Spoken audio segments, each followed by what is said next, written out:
Assalamualaikum Buya. Waalaikumsalam warahmatullahi Saya hamba Allah dari Tangerang ingin bertanya Buya. Ada seorang wali yang bermimpi ketemu Allah Buya. Bahkan sampai 40 kali mimpi seperti itu. Apakah itu bisa dibenarkan Buya? Terima kasih atas jawabannya Buya. Pembahasannya satu-satu. Yang pertama adalah, mungkinkah orang bermimpi ketemu Allah? Kalau melihat Allah di dunia tidak ada. Yang bisa melihat di dunia itu tidak ada kecuali Rasulullah, itu pun khilaf di antara para ulama.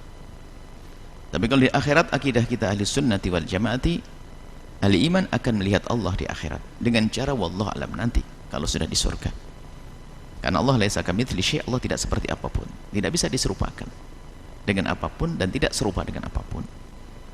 Adapun mimpi, ini ulama sudah mengatakan kalau mimpi ada riwayat dari Nabi, mimpi kalau mimpi iya. Bahkan hampir disepakati mungkin seseorang mimpi. Sebab mimpi itu adalah mimpi itu alamnya sudah beda. Dalam kita melihat di dalam mimpi pun sudah tidak dengan indera mata. Kita bisa tahu warna kuning hijau dalam mimpi bukan karena mata kita melek. Mimpi ayo dari indera yang mana itu? Kalau alam mimpi sudah beda alamnya. Coba seorang mimpi, suatu ketika dalam mimpi dia di taman, berjalan dengan anak-anaknya, keluarganya, di taman yang indah, penuh dengan bunga-bunga, warna merah, putih, kuning, hijau, kupu bertebangan. Itu tidak melihat, matanya nggak melihat. Terdengar suara yang merdu, kupingnya di mana? Kan tidak ada suara juga. Namanya mimpi, alamnya beda. Sehingga di sini para ulama mengatakan bermimpi ketemu Allah itu juga mungkin. Baik, setelah mungkin bertemu Allah, kalau seandainya iya bagaimana? Maka tidak bisa digambarkan, tidak bisa diceritakan. Karena apa? Laisa kamitslihi syai'. Tidak ada mimpi ketemu Allah dia seperti laki-laki. Oh pasti bohong, tak benar itu. Karena Allah tidak seperti laki-laki. Ya bagaimana wallahu alam, itu adalah kisah wali para kekasih Allah. Tidak bisa, wali pun nggak bisa bercerita begini-begini. Karena apa? Itu sudah sesuatu yang di luar jangkauan akal. Caranya seperti apa? Jadi kalau mimpi ketemu Allah adalah dari sisi mungkin, bukan semungkin, sisi mungkin begitu. Kemudian apakah terjadi? Ada dinukil dari para ulama seperti Imam Ahmad bin Hanbal pernah mimpi berkali-kali ketemu Allah, tapi tidak menjelaskan begini-begininya, tidak. Baik, kemudian berarti waliullah mungkin bermimpi ketemu Allah. Sekarang permasalahannya bukan di sini. Kita masuk permasalahan baru lagi. Waliullah mimpi ketemu Nabi. Jadi kalau kaidahnya ini sudah benar bahwasanya wali mungkin ketemu Allah. Cuman permasalahannya bukan di sini. Yang apakah benar dia wali lalu dia ketemu Allah dan ngomongnya itu benar atau tidak? Seseorang mengatakan aku mimpi bertemu Allah. Siapa dia? Dia wali. Ya, kita husnudzon dengan perilakunya yang selama ini baik-baik, nggak pernah terungkap kebohongan dalam hidupnya. Nggak ada pernah ciri-ciri bohong. Hidupnya cirinya bohong.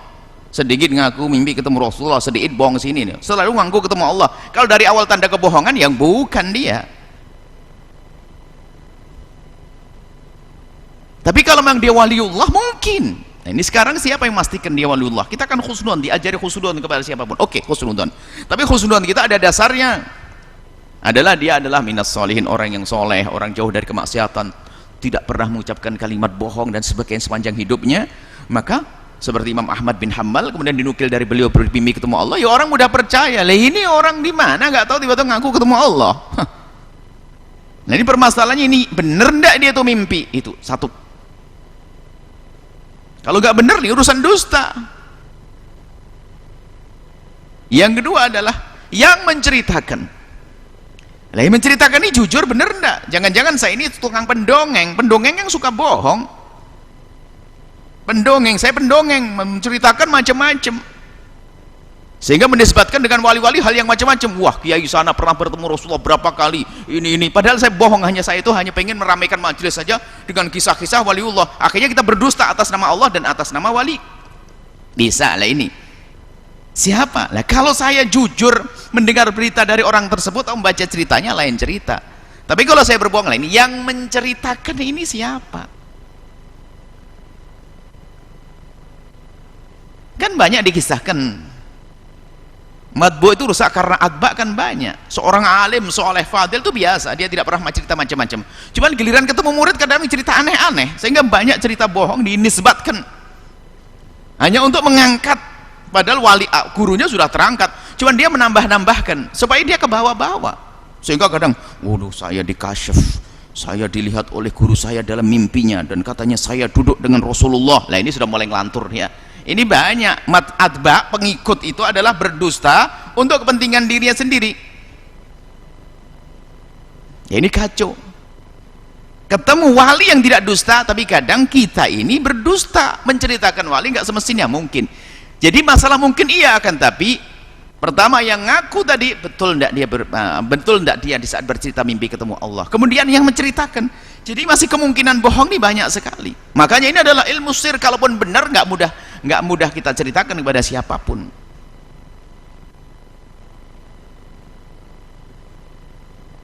Ya, ini martabat, ada yang ngaku dikit-dikit ngaku ketemu Rasulullah. Misalnya, ya memang bisa dan benar.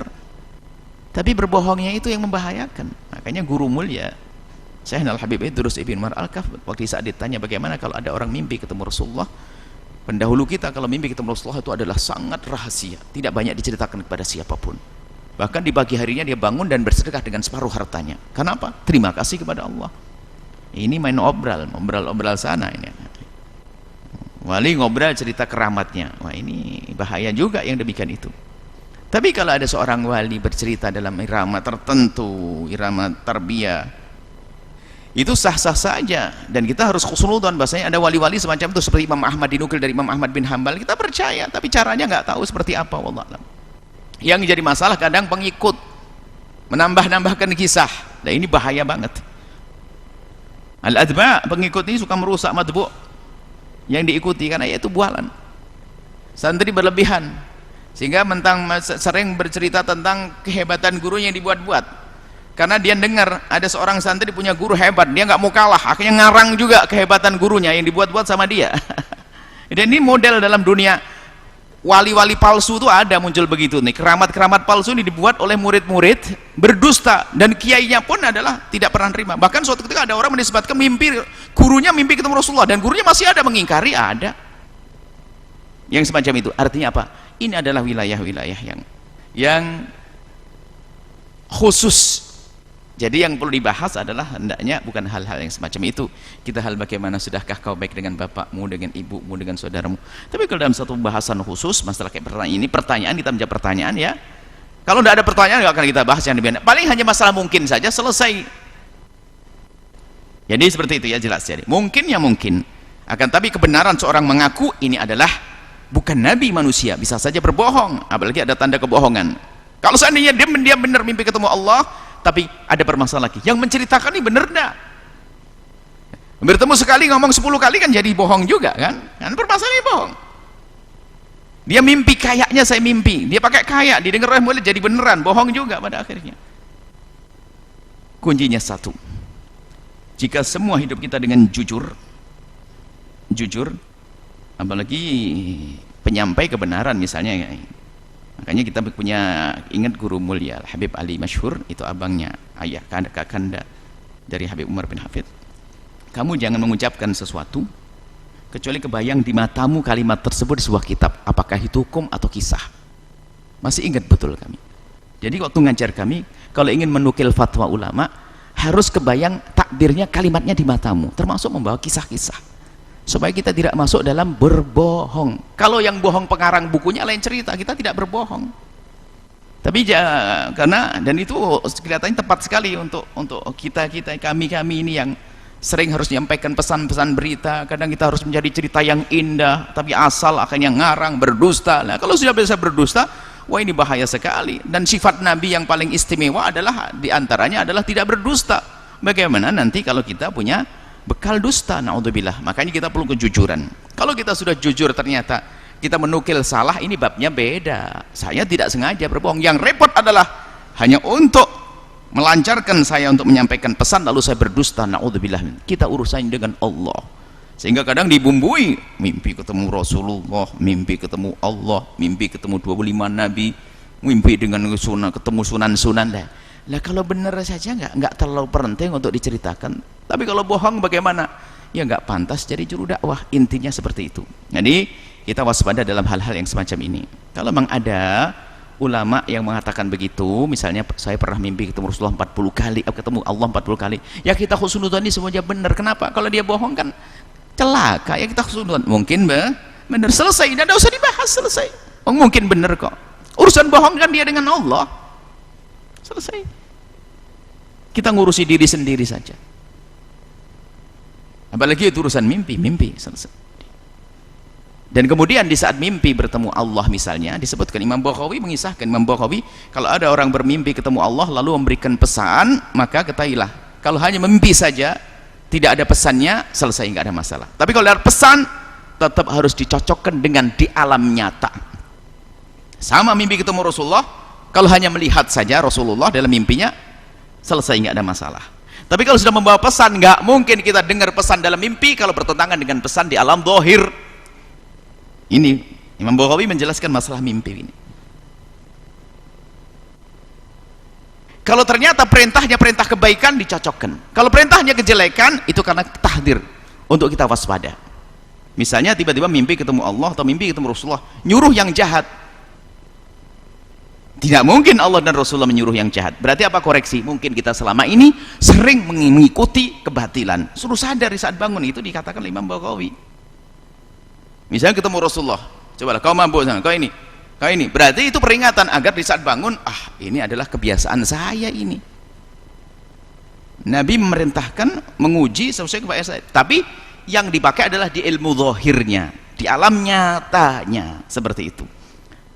Dan sudahlah, kalau urusan para kekasih Allah wali itu adalah, biarkan itu adalah dalam lingkup khusus supaya tidak jadi bahan perdebatan. Yang jelas mungkin, akan tapi satu, jangan berbohong siapapun dari kita, selesai, aman. Wallahu a'lam bishawab.